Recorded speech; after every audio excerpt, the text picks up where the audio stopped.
Bien. Buenas tardes, muchas gracias por la invitación. En realidad, cuando recibí el llamado para venir a Montevideo, no lo pensé mucho, es una muy linda ciudad. Ya había estado antes por la empresa y en realidad me encantó.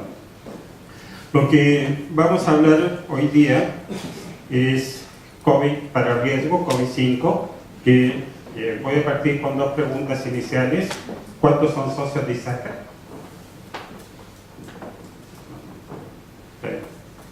¿Cuántos son certificados de COVID? 1, 2. Entonces voy a poder hablar tranquilo, voy a poder comentar algunas cosas. Esto tiene dos partes. Una que quiero comentar un poco la parte teórica, si queremos llamarlo así, de cómo trabajar COVID-5 para riesgos, y después del break vamos a estar hablando de un caso práctico de implementación justamente de este marco de trabajo. Voy a partir hablando primero un poco de COVID-5 en general, una sola parte que me interesa mucho poder posicionarla, porque creo que es una de las cosas importantes que tiene este framework o este marco de trabajo. Y parto haciendo la diferencia entre lo que es un marco de trabajo contra lo que es un estándar, porque un marco de trabajo siempre lo hablamos que es como un espejo en la cual yo me puedo mirar y ver, y de la cual, ¿cierto?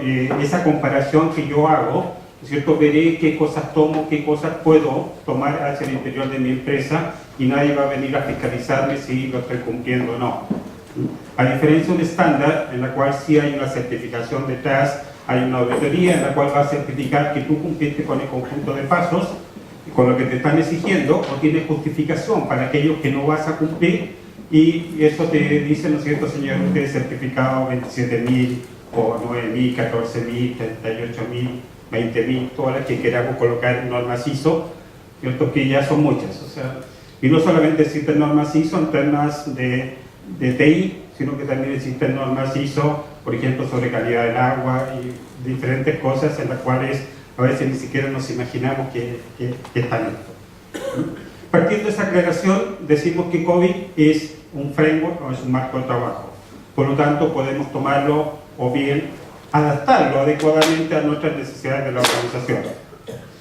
Para esto, todo el mundo tiene acceso a un documento que se llama Marco de Trabajo de COVID. O sea, lo único que hay que hacer es registrarse dentro del sitio de ISACA, y ustedes lo pueden bajar libremente y aparece con su nombre impreso abajo.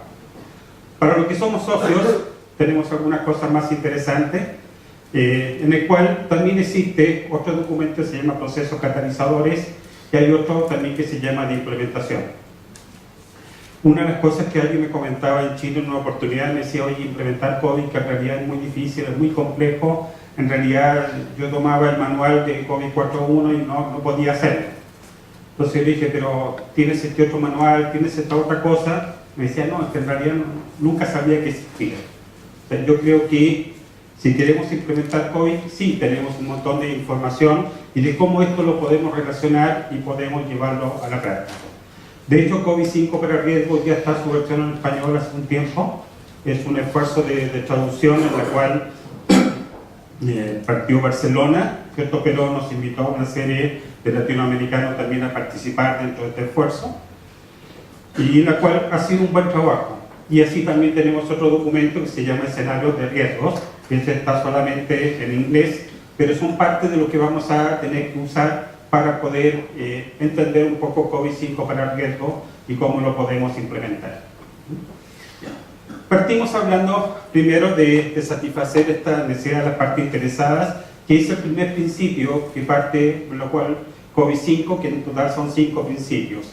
El concepto, ya lo planteaba Reinaldo un poco al comienzo, era la parte de creación de valor. O sea, cómo yo agrego valor a la organización.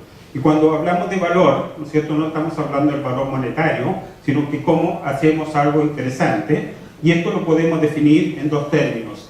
Son qué utilidad le va a prestar mi servicio, ¿cierto?, y qué garantía voy a dar de que ese servicio en realidad se va a prestar de acuerdo a las condiciones que la empresa o los usuarios lo necesitan.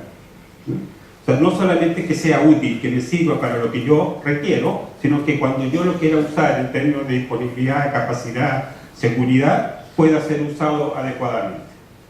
Un ejemplo más claro de estos, ¿no es cierto?, es el uso de un lápiz. O sea, usted tiene un lápiz en el cual toman apuntes. Eso es una utilidad porque les permite escribir. Pero la garantía es que cuando ustedes quieran escribir, ese lápiz funcione y no se haya secado la tinta Entonces, eso es lo que tenemos que pensar en términos de la organización y pensar en términos de servicios. O sea, lo que nosotros prestamos hacia la organización es un servicio. Lo que espera el usuario final es un servicio determinado. Él no espera que esté funcionando un router, él no espera que esté funcionando un disco, él no espera que esté funcionando una impresora, sino que lo que él espera es que si aprieta el botón de imprimir, en realidad la impresión salga. Que si él quiere conectarse a internet, pueda conectarse y no le importa, ¿no es cierto?, si el enlace está caído, no le importa, ¿no es cierto?, si el servidor o el IDS o lo que corresponda tiene problemas. Lo que él está esperando es un servicio. Entonces, bajo esa mirada, ¿no es cierto?, lógicamente, cuando hablamos de crear valor, vamos a tener que pensar en cómo percibe el cliente nuestro servicio.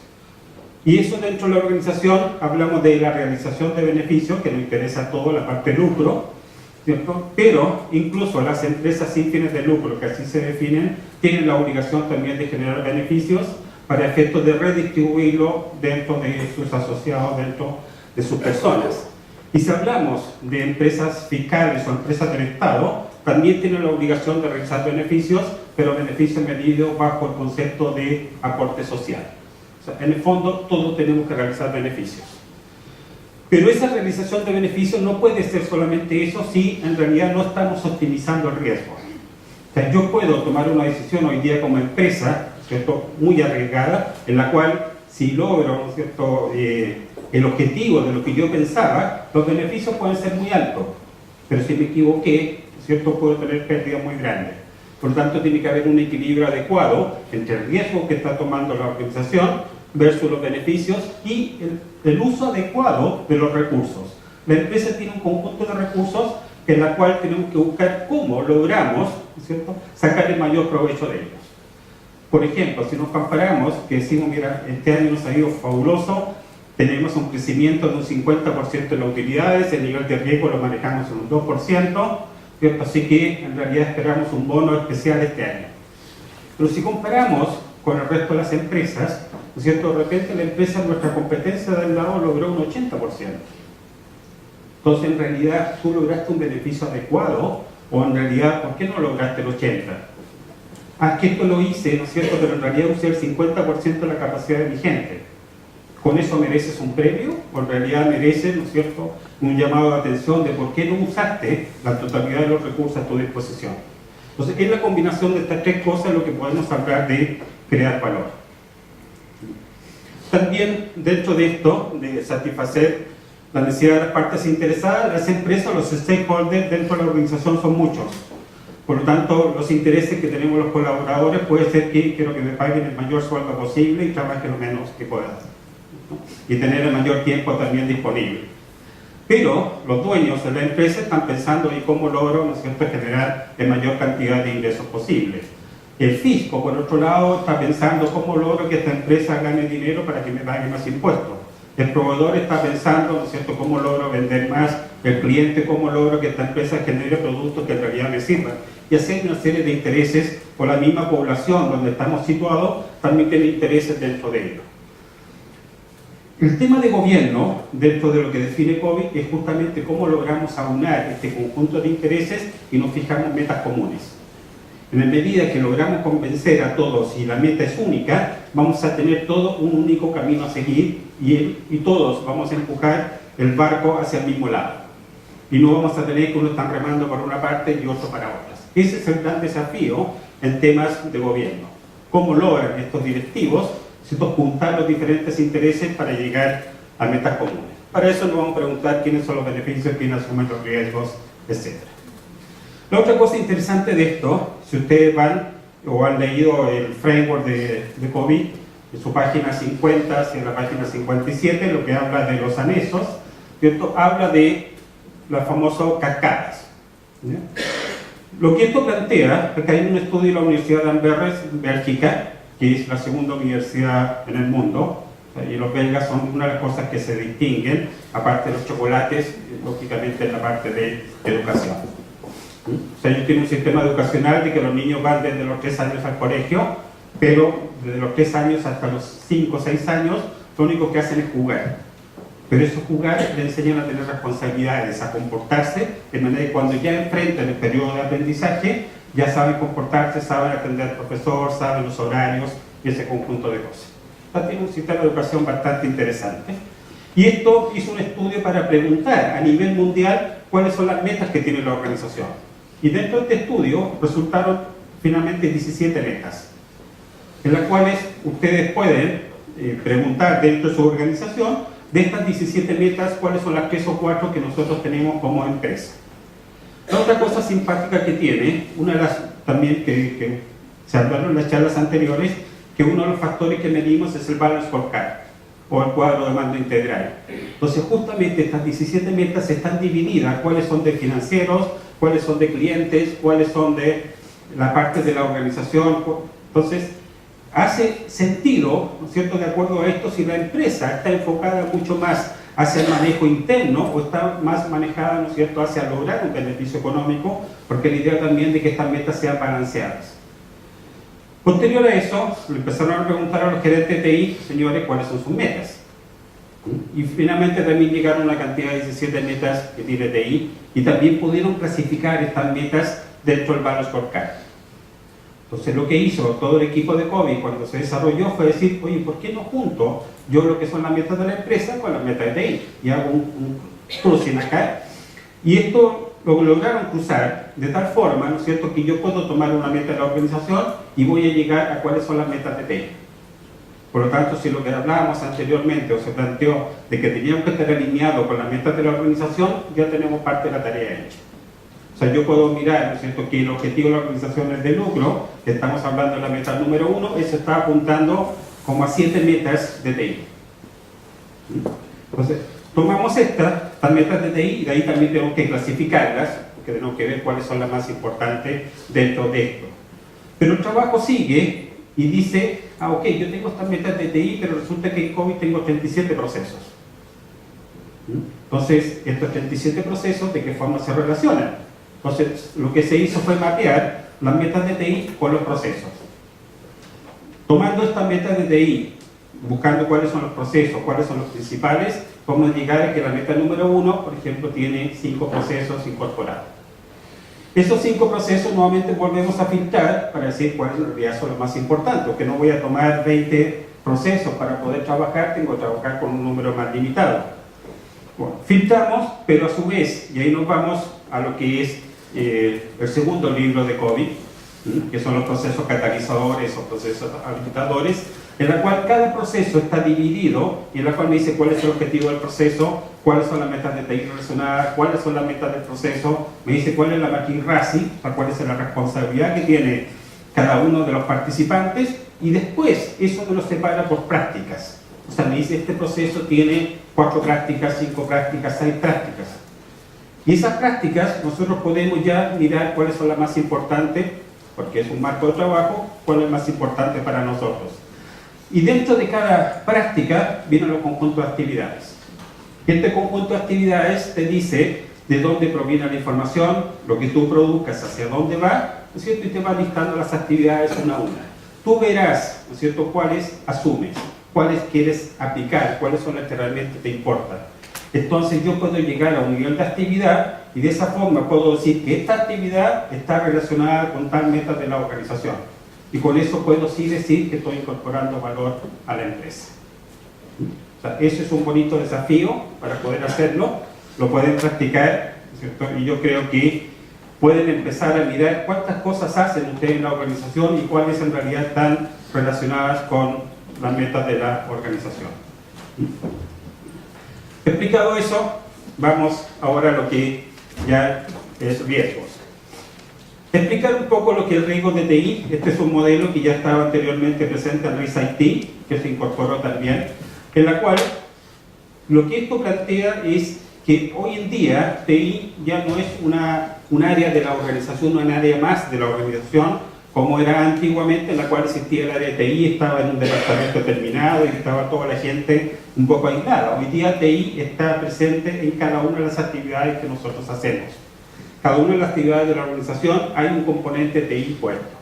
Por lo tanto, si hay alguna falla o alguna mejora que pueda aportar TI, lógicamente va a estar afectando a toda la organización en sí.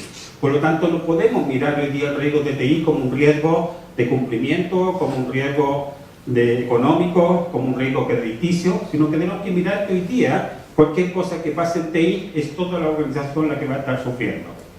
En base a eso, se definió, ¿cierto?, de que los riesgos de TI los podemos clasificar en tres partes. La primera de ellas, habla del beneficio de TI o la habilitación de valor. O sea, lo que hoy día TI, los servicios que está prestando, cuánto valor aportan a la organización. Entonces podemos mirar nuestro catálogo de servicios completo y poder empezar a preguntarnos, ¿esto en realidad aporta valor? ¿Cuántos son nuestros clientes? ¿Qué grado de satisfacción tenemos? ¿Cuál es el valor que aporta hacia la compañía? Y podemos, de acuerdo a eso, ya empezar a medirlo. Si tenemos problemas en términos de valor, sabemos, ¿no es cierto?, que no hay un alineamiento con los objetivos de la empresa y las medidas que vamos a tomar son bastante claras. O sea, o haces una mejora, o eliminas el servicio, ¿cierto?, o haces algún otro tipo parecido. La segunda, riesgo que habla de entrega de programas y proyectos de TI. Yo creo que, no sé si ustedes han tenido la experiencia de entregar un proyecto de TI a tiempo en forma y presupuesto. Bueno, yo he tenido 2 veces la experiencia, así que me considero un poco afortunado de la cantidad de proyectos que ya me ha tocado manejar. Pero eso involucra en la organización, porque la organización se definió, a lo mejor en el área comercial, de lanzar un nuevo producto el próximo mes, y TI, ¿no es cierto?, tiene que tener listo todo su proyecto para que este producto salga al mercado. Ellos esperan, ¿no es cierto?, con eso una cantidad de clientes, un cierto ingreso, etc. Y si TI se atrasa, significa que estamos afectando a la organización completa. Entonces, esto también, ¿no es cierto?, es otro riesgo TI, la cual también aquí todo lo que es PMP, ¿no es cierto?, juega un rol fundamental, lo que es el control de proyectos por el lado PMO nos puede ayudar. No sé si alguien es de PMO, de PMI, ¿no? Bueno, entren a un sitio que se llama www.pm4r.org. O sea, si quieren manejar proyectos, ahí hay una versión libre, que es un proyecto que manejó el Banco Interamericano de Desarrollo, en la cual lo mismo que tiene el Feedbox, ¿no es cierto?, ustedes lo tienen libres y hay un montón de formatos, de ejemplos que pueden usar para todo lo que es gestión de proyectos. Eso difúndanlo, o sea, eso es bueno que todo el mundo lo conozca y no permanezca ahí un poco encerrado. Es pm4r.org. Bueno, y la tercera parte es que la entrega de operación y servicio de TI que nosotros tengamos, ¿cierto?, no esté entregando lo que el negocio requiere. Que la cantidad de caídas de servicio o la disminución de esto, la capacidad de esto, etcétera, no esté afectando. Y para eso también tenemos otro tipo de solución. Entonces lo que plantea esto es modelo de riesgo, es decir, ok, identifiquemos de qué tipo de riesgo estamos hablando, porque las soluciones son distintas. Y eso es bastante interesante. Bueno, también tenemos el concepto de la dualidad de riesgo, que cuando hablamos de riesgos estamos diciendo, ¿no es cierto?, que no es algo negativo, sino que también puede ser positivo.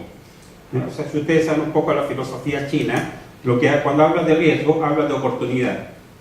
O sea, un riesgo debe ser una oportunidad positiva o una oportunidad negativa, dependiendo de cómo nosotros seamos capaces de manejarlo. Porque básicamente un riesgo es una incertidumbre. Yo no sé qué es lo que va a pasar, por lo tanto, en la medida que más información tenga o mejor me prepare para las diferentes eventualidades que pueden estar pasando, lógicamente voy a poder manejar mucho mejor ese riesgo. Y si eso ya lo manejo y me preparo, ¿cierto?, lógicamente puedo, ¿cierto?, tomar las decisiones correspondientes, y si llega a pasar o materializarse el riesgo correspondiente, ya tengo las vacunas o ya sé los procedimientos, ya sé qué hacer. Y puedo tomar decisiones que la competencia puede que no se decida, producto de que justamente no está preparada para ello. Entonces, por eso hablamos de este concepto de la dualidad del riesgo. Este concepto también de tipo de riesgo, inherente, riesgo corriente, riesgo residual, esto es más académico, o sea, el tipo de clasificación que tenemos. básicamente el riesgo inherente sabemos, ¿no es cierto?, que es el propio del proceso del servicio como tal. ¿Bien? Bajo este concepto, ¿cierto?, lo que nos plantea COBIT para el riesgo dice, ok, acá nosotros podemos usar esto, ¿no es cierto?, tanto en la función de riesgo como en la gestión de riesgo. Y aquí ya empezamos a separar, ¿no es cierto?, qué es lo que podemos hacer en un lado y en otro. Bajo la perspectiva de la función de riesgo, ¿no es cierto?, que vamos a plantear qué debo construir y mantener, ¿cierto?, la función de riesgo en la empresa. Eso ya hemos escuchado un poco hoy día, ¿cierto?, de ese tema. Y de la perspectiva de la gestión de riesgo, aquí es donde, ¿no es cierto?, cómo yo puedo manejar esto adecuadamente, y aquí, ¿cierto?, donde están las diferentes formas para poder gestionar dentro de lo que es análisis de riesgo y lo que hablamos generalmente de aplicar un poco el modelo de las 4P o con otros nombres que generalmente conocemos. O sea, 4T, perdón. O sea, los riesgos nosotros los podemos terminar, ¿cierto?, en el sentido de que eliminamos, ¿no es cierto?, lo que esto lo genera. Podemos transferir el riesgo, lo pasamos a una empresa de outsourcing o contratamos un seguro. Podemos tolerar un riesgo, que eso realmente le llamamos el matrimonio, que el secreto del matrimonio es la tolerancia. Así que, pues, ya llevo muchos años casado. Así que. Y la cuarta forma, ¿no es cierto?, es tratar el riesgo, ¿cierto?, que es donde yo voy a aplicar los diferentes mecanismos para poder hacerlo. Bajo esa perspectiva, ¿no es cierto?, y no se nota mucho, pero vamos a hacer uso de los habilitadores de COBIT. COBIT definió 7 habilitadores, en las cuales una de las cosas interesantes acá es que si ustedes se fijan lo que tenemos arriba, acá, esto hablamos de capacidades y aquí abajo hablamos de recursos. Por lo tanto, cuando yo quiero usar un habilitador, no puedo usar uno solo, tengo que usar al menos uno de capacidad y uno de recursos, porque las capacidades por sí solo, ¿cierto?, no me sirven. O sea, podemos tener acá a Einstein, ¿cierto?, y si no le damos los mecanismos o los elementos para que él haga uso de sus capacidades, hasta ahí llegamos. O sea, necesitamos darle los recursos correspondientes para que esto se pueda aplicar. Entonces vamos a ver más adelante, ¿no es cierto?, cómo lo que nos plantea COBIT 5 para riesgos dentro de nuestro modelo, ¿no es cierto?, cómo hace esta combinación y qué cosas nosotros podemos tomar de él. Y vamos a ver también en la parte práctica, ¿no es cierto?, cómo tomamos estos habilitadores y fuimos disgregándolos para efectos de ver cómo se aplicaban. Entonces, bajo el concepto de la función de riesgo, ¿no es cierto?, eso es cómo construir, y por otro lado, ¿no es cierto?, cómo vamos a gestionar. Esto lo pueden encontrar directamente en el manual de riesgos, el Code for Risk. Primero, estableciendo la función de riesgo, vamos a definir estructuras organizativas, también lo vamos a mencionar posteriormente, de que es necesario que la organización, ¿cierto?, defina dentro de su organigrama, ¿cierto?, lo que es la parte de función de riesgos. Y para eso, ¿no es cierto?, tenemos diferentes formas de poder hacerlo. O sea, en mi caso particular, yo soy el oficial de seguridad. No dependo de quién debería depender en la práctica, porque todavía hay muchas cosas por hacer. Dependo del gerente corporativo TI, cuando en realidad debería depender de Contraloría. Porque nos falta todavía crear, ¿no es cierto?, ese mecanismo. Yo creo que de aquí a fin de año ya cambiaré de dependencia. Pero es ahí donde esta función, de esta estructura organizativa, son las que tienen que responder de acuerdo a lo que la organización está teniendo. Por otro lado, ¿cierto?, también, si la fase de establecer el proceso de gestión de riesgo, en este lado, ¿no es cierto?, de uso de los catalizadores, define un proceso de gobierno de riesgo. Y esto, ¿no es cierto?, nos vamos al proceso de N03, ¿cierto?, que es justamente de lo que habla de gobierno, la cual nos dice cómo tenemos que organizar. Exactamente, hay dos procesos que siempre van a estar presentes en este tema, y el otro es el APO12, que habla de la gestión de riesgo. O sea, eso es lo que son las dos bases que vamos a estar tomando para efectos de poder gestionar los riesgos adecuadamente.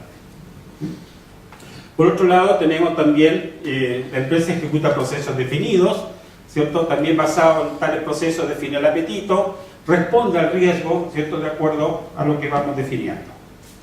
Y por último, ¿cierto?, en la etapa ya de gestión de riesgo en operaciones, vamos a ver que para cada uno de los riesgos que planteamos, o sea, podemos tener ciertos procesos, y esos procesos están relacionados exactamente, ¿no es cierto?, cuáles son las medidas que podemos tomar para mitigar esos riesgos. Tal como veíamos, o ustedes pueden ver en el libro que habla de procesos catalizadores, que define cada uno de los procesos ¿cierto? Y dice cómo se compone con su conjunto de actividades.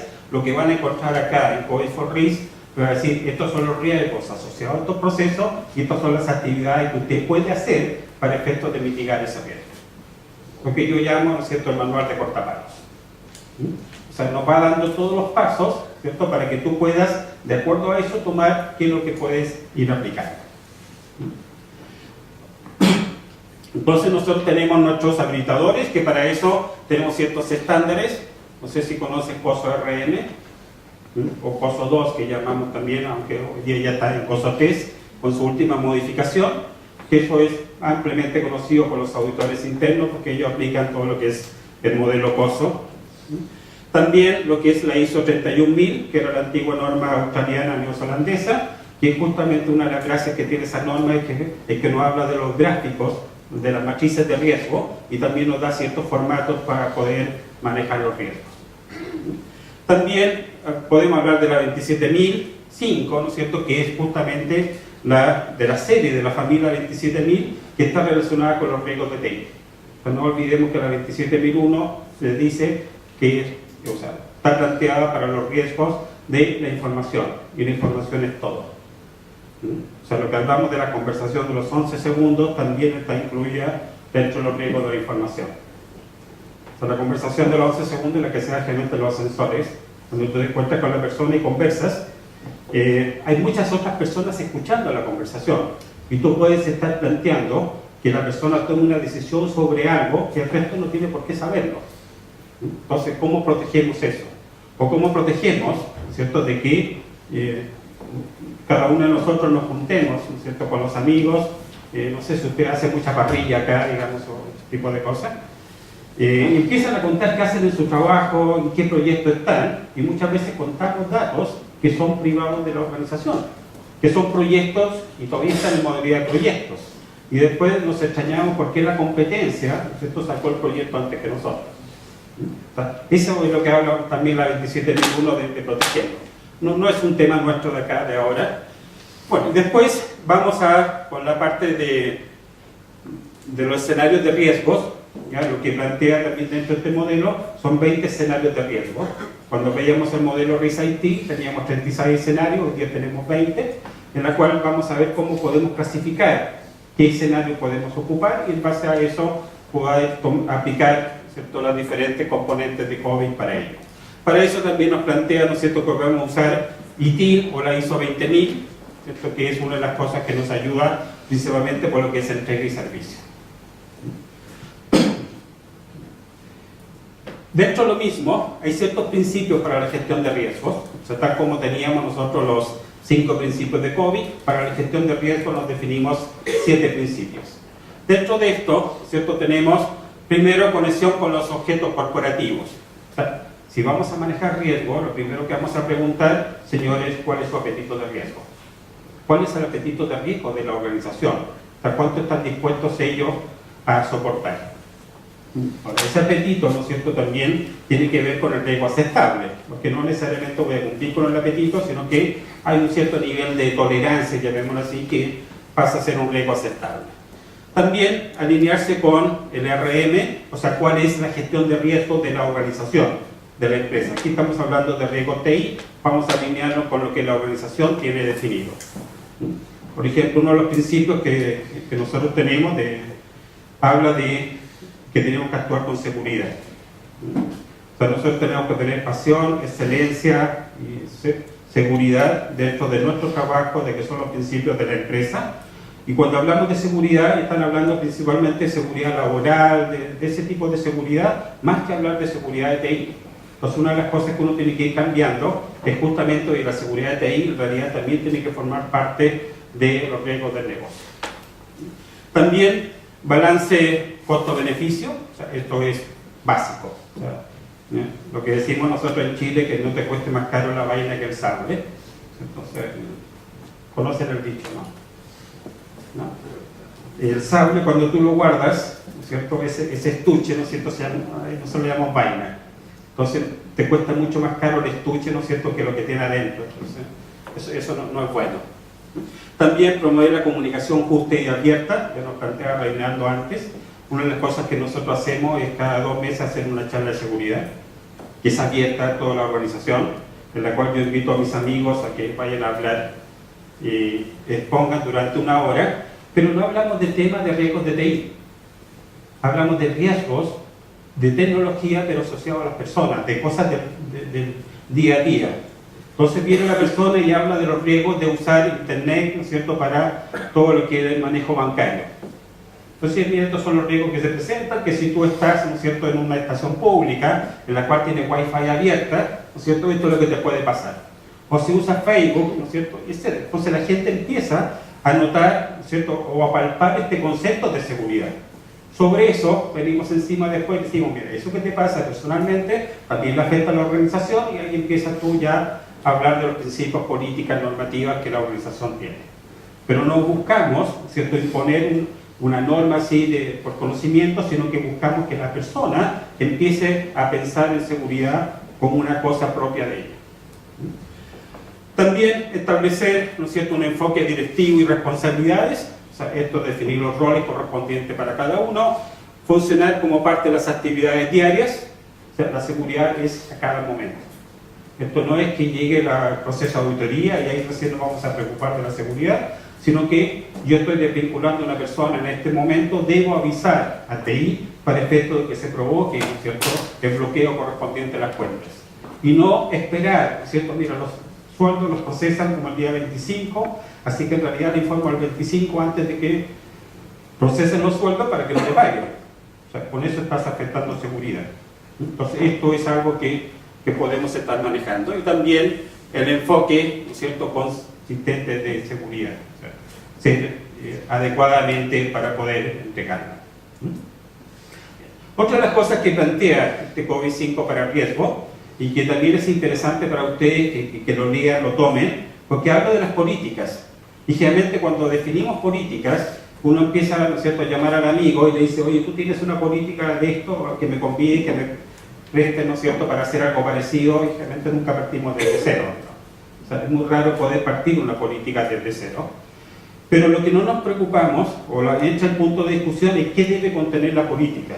Y tú puedes ver políticas de seguridad de la información de 120 páginas y otras políticas de seguridad de la información que tienen 2 hojas. Entonces tú dices, bueno, ¿cómo comparo esto con lo otro? O sea, ¿qué me está diciendo? Entonces, una de las cosas que plantea COVID-5 para riesgo es justamente decirte, mira, tienes que tener una política principal de riesgo y qué debes tener en ello. Política de seguridad, política de gestión de crisis, o sea, te va definiendo un conjunto de políticas y qué es lo que debe contener ello. Eso nos ayuda a ordenarnos, nos ayuda a ser consistentes, nos ayuda a que si una política es muy larga, nadie la va a leer, no la van a entender y tampoco se va a aplicar. O sea, las políticas tienen que ser cortas y precisas para que se puedan usar. Después los procedimientos los podemos alargar, pero una política tiene que ser más ajustada. También nos habla de la política de continuidad del negocio, nos habla de política de gestión de programas, política de recursos humanos, del riesgo. O sea, esto tómenlo también, ¿no es cierto?, como una guía, como el manual, ¿no es cierto?, en la cual dice, si necesito una política, ¿no es cierto?, de recursos humanos, esto es lo que debe contener la política. Ustedes verán al interior de su organización la redacción correspondiente, pero aquí ya tienes un alineamiento. O sea, esto debe cubrir, ¿no es cierto?, cuál es mi scope, cuál es lo que debo estar ahí abarcando. Sí tenemos también política de gestión del servicio, gestión de cambio, delegación de autoridad, denuncias, control interno, o sea, delegación de autoridad, por ejemplo, cuando la persona sale de vacaciones. ¿Cómo delego esta autoridad? O sea, la persona sigue manejando la cuenta aún estando en vacaciones, ¿ya?, y le damos una conexión por vía VPN para que desde su lugar de descanso, ¿no es cierto?, siga conectado y siga probando cosas, o cortamos ahí. Bueno, también tenemos la política de propiedad intelectual, cosa que en Latinoamérica, ¿no es cierto?, es una cosa que cuesta, ¿ya? Eso, o sea, dentro de los convenios con la OTE y todos estos convenios que Chile ya tiene bastante experiencia, una de las piedras en el zapato, las cosas que ha costado justamente que no tener esta política de propiedad intelectual. Que ahí podrá haber gente a favor y en contra, pero eso es ya discusión política, ¿no? También la política de privacidad de los datos, ya también lo comentaron previamente, esto también existe la ley de protección de datos personales, en la cual, ¿no es cierto?, yo qué información tengo y qué derecho tengo de que mi información se cuide. Bueno, dentro de los procesos de COVID, de los 37 procesos que tenemos, acá tenemos los dos primeros, ¿no es cierto?, que hablamos, ¿no es cierto?, del EDM03 y el APO13, que son los básicos que vamos a tener, ¿cierto?, necesariamente para poder manejar riesgos. Después, lo que está en rojo, ¿cierto?, son los más importantes. O sea, si ustedes quieren aplicar gestión para riesgos, o sea, dentro o utilizando los procesos de COVID, esos son los que deben tomar. No significa que toman los 37 procesos y aplican. Lógicamente, los otros ya van a aplicarse en forma secundaria. Ahora, lo que te plantea también dentro de todo este COVID for Risk, no solamente decirte, mira, toma este proceso y úsalo. Una de las cosas interesantes es decirte, oye, ¿por qué tienes que usar esto? O sea, tómate el EDM01, esta es la descripción, pero ¿por qué? ¿En qué me influye? ¿Cómo me afecta? Entonces me dice, son los principios guía del gobierno de riesgo. Acciones para mejorar la entrega del valor del riesgo. O sea, me está justificando por qué debo tomar ese proceso. Entonces, eso ya no es, oye, toma el modelo porque yo te lo digo, sino que ustedes verán si la justificación que tiene detrás de esto los convence a ustedes, ¿no es cierto?, como para decir si en realidad este es un proceso que debo tomar en cuenta o en realidad es un proceso que me afecta a mi organización o lo cubro por otro. O sea, volvemos a tener una guía, ¿no es cierto?, que nos va ayudando. Bueno, ahí están cada uno de los procesos, son los procesos clave, y posteriormente tenemos, ¿no es cierto?, los otros procesos en los cuales solamente nos está dando, ¿no es cierto?, una descripción. Pero los procesos claves son los que tenemos que preocuparnos principalmente. Bueno, ahí tenemos la lista más o menos completa. Después hablamos, ¿no es cierto?, de las principales estructuras organizativas. Si se van dando cuenta, vamos recorriendo los procesos habilitadores de COVID. El primero hablamos de principios, normas y políticas. El segundo, ¿no es cierto?, hablamos de procesos. El tercer principio de COVID, de proceso habilitador de COVID, habla de estructura organizativa. Dentro de la estructura organizativa, ¿no es cierto?, también nos dice Comité de Gestión de Riesgo Corporativo y qué es lo que debe hacer. O sea, ¿cuál es la definición? ¿Por qué debe existir este comité? ¿Por qué debe existir esta estructura? ¿No es cierto? ¿Y qué debe hacer esta estructura? Por lo tanto, nuevamente volvemos a hacer el mismo análisis para decir, dentro de mi organización, esto es algo que yo requiero, ¿no es cierto?, es algo que es necesario y puedo definir los roles adecuados que esa estructura debe tener, su ámbito de acción, cuáles son sus responsabilidades y puedo definir quiénes son sus componentes. Y de acuerdo a eso, ¿no es cierto?, puedo empezar a armarlo. Posteriormente, también tenemos lo que llamamos la famosa línea de defensa contra el riesgo. Esto es algo que los auditores internos plantearon, las 3 capas de defensa, ¿no es cierto?, las 3 líneas de defensa, que la primera de ellas, ¿no es cierto?, es una parte operativa. La segunda, ¿no es cierto?, ya tiene que ver con la función de riesgo. Y finalmente terminamos, ¿no es cierto?, con los auditores, que los auditores generalmente, ¿no es cierto?, y poniéndome en el rol de auditor, vamos después que las cosas ya pasaron. Entonces, vamos a descubrir hechos pasados. O sea, lo que hacemos siempre es revisión de cosas que son historia. Hoy día deberíamos cambiar ese, ¿no es cierto?, y bueno, están todas las partes de auditoría continua y todo lo que se plantea, ¿no es cierto?, de análisis, ¿no es cierto?, de comportamiento, que podemos ahí ser preventivos. Pero eso entra más bajo nuestro concepto, en un concepto más de Contraloría más que auditoría. Pero eso también se puede discutir. Lo que es cultura y conducta, aquí ya estamos hablando, ¿no es cierto?, del cuarto proceso habilitador, en la cual también dentro de seguridad, realmente una de las cosas que más falencia tenemos es generar la cultura de seguridad, para que la persona pueda en realidad entender por qué nosotros le estamos diciendo que cambie la password, por qué le estamos diciendo, señor, apriete el Windows L, señor, ¿no es cierto?, no deje los papeles tirados encima de la mesa. Tiene que aprender desde muy pequeñito, ¿no es cierto?, o meterlo dentro de su ADN, ¿cierto?, qué es lo que es el concepto de seguridad y por qué lo estamos aplicando. Y eso es cultura, ¿eh?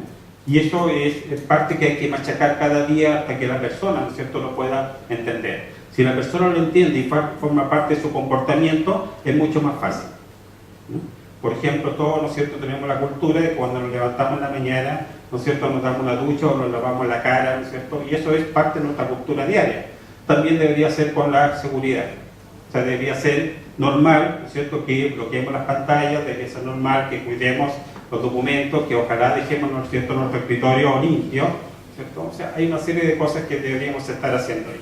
Bueno, dentro de eso, de esta cultura, ¿cierto?, aquí hay una conducta que nosotros queremos y cuál es el objetivo de esa conducta. O sea, no voy a entrar en detalle de esto, pero hay ya ustedes también una guía para decir qué conducta debo buscar, ¿no es cierto?, y por qué, ¿no es cierto?, tengo que buscar esa conducta, en qué me está ayudando. Entonces, dependiendo del tipo de organización que ustedes se refieran, ¿no es cierto?, es lo que van a poder aplicar. Después tenemos, ¿no es cierto?, lo que también dentro de los mismos comportamientos, la conducta del profesional de riesgo. Antes hablamos de la conducta general, aquí ya estamos hablando de cuál es la conducta de la persona encargada de seguridad.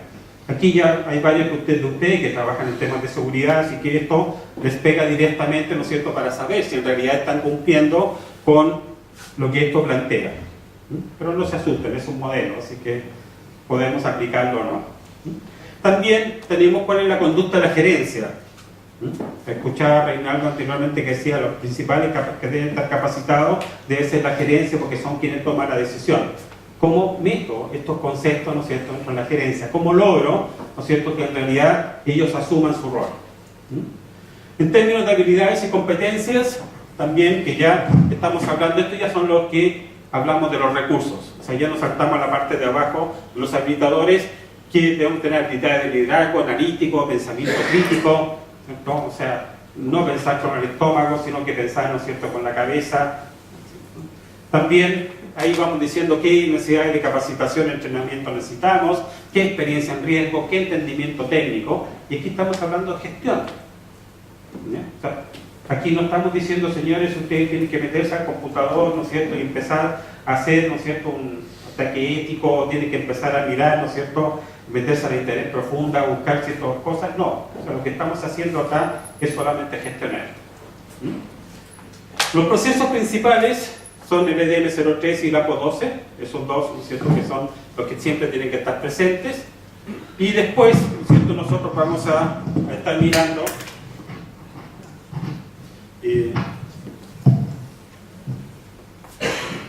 para cada uno de los habilitadores, ¿no es cierto?, el proceso y cómo eso nos ayuda en el riesgo. Esto lo vamos a ver un poco más en la parte práctica de cómo lo aplicamos. También aplicar los factores de riesgo, cuáles son externos e internos, cuáles son nuestras capacidades que tenemos dentro de ello. Ahí están los factores de riesgo. Eso nos ayuda a los escenarios de riesgo para poder identificarlo adecuadamente. Después, la estructura de escenario de riesgo, que ustedes esto ya lo deben haber conocido con RIS-IT, en la cual lo que esto plantea es que nosotros vamos a tener ciertos actores y nos dice qué tipo de actores tenemos, qué tipo de amenaza, qué acciones pueden estar tomando, cuáles son los activos recursos, y un factor importante es el tiempo. No es lo mismo que el sistema de recursos humanos se caiga el día 24, el día 22, ¿cierto?, o el día que están mandando los transfer hacia los bancos, que se caiga un día 5. O sea, la importancia que tiene, ¿no es cierto?, es totalmente distinto. Entonces, cuando definimos el factor tiempo, ahí también nos afecta. Si ustedes hacen un proceso de facturación dentro de cierto horario, también es decir cuál es el momento más crítico, porque eso me va a ayudar para poder dimensionar adecuadamente cuál es la importancia que tiene cada riesgo y asignar, ¿cierto?, los recursos para ello.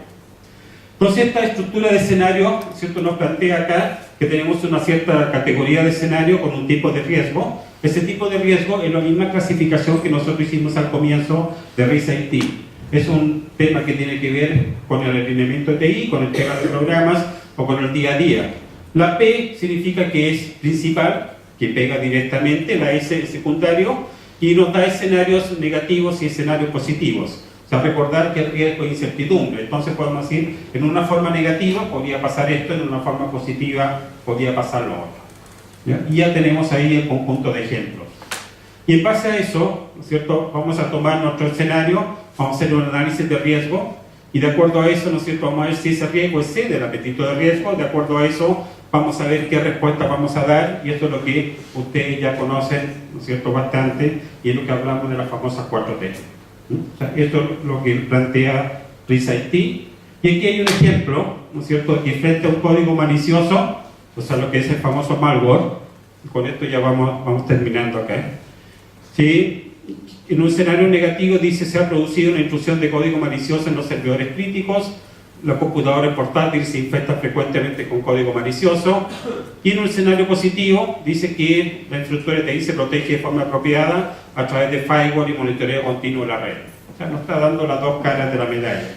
Ese es el escenario que plantea. Frente a ese escenario, dice, ok, esto es un software malintencionado, entonces en términos de los objetivos de principios, política y los libros de acuerdo, o sea, lo que estamos hablando, ¿no es cierto?, el primer habilitador de lo que es el proceso de COVID, nos está diciendo, usted, señor, debería tener política de seguridad, política de prevención, principios de arquitectura, etc. O sea, frente a ese escenario de malware, usted, si tuviera esas cosas, estaría protegido.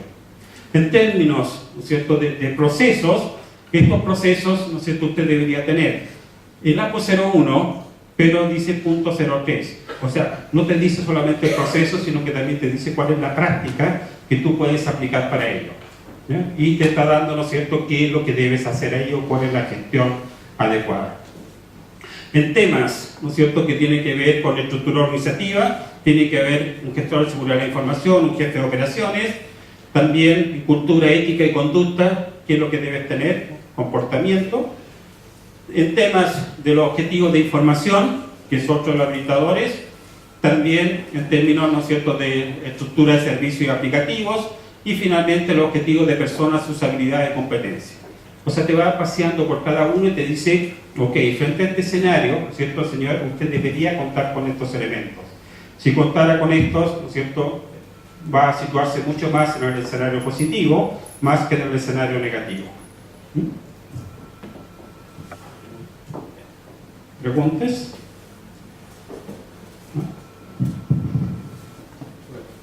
Estamos a tiempo para el break.